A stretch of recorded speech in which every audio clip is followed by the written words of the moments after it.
What's the most common thing you hear from leaders that they're struggling with in their organizations when it comes to stress and teams' mental health?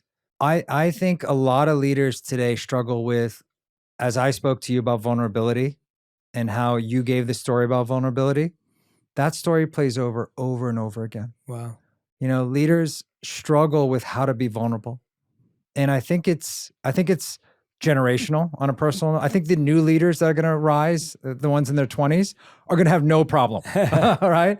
Because when you look at social media today and a lot of the younger generation, they talk about their mental stress and they talk about their mental health and they're very open about it. Now, again, they may overuse it or, but at least they're having a conversation around it. I think, with other leaders today, when I talk to them, they're just like, hey, is it a sign of weakness like you brought up? Is it going to be used against me? Yeah. Is someone going to write about it and say I'm too weak? Is the board going to think I'm weak as a leader? And I think that's ultimately also a fail of corporate stewardship, because they have to also look after your mental health, And so when I'm fortunate to be on the board of Calm today, but if I wasn't CEO, I would be asking that CEO, hey, how are you doing? How are you holding up? Let's not talk about the numbers today. I find it really effective when I meet with CEOs and they ask for some coaching. We don't talk about any numbers. We don't talk about the metrics. We just talk about life. And we'll eventually go to that later.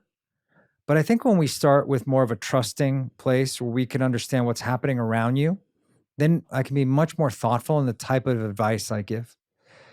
But this also means I have to create the space and the time to do it. So not everyone has that, right?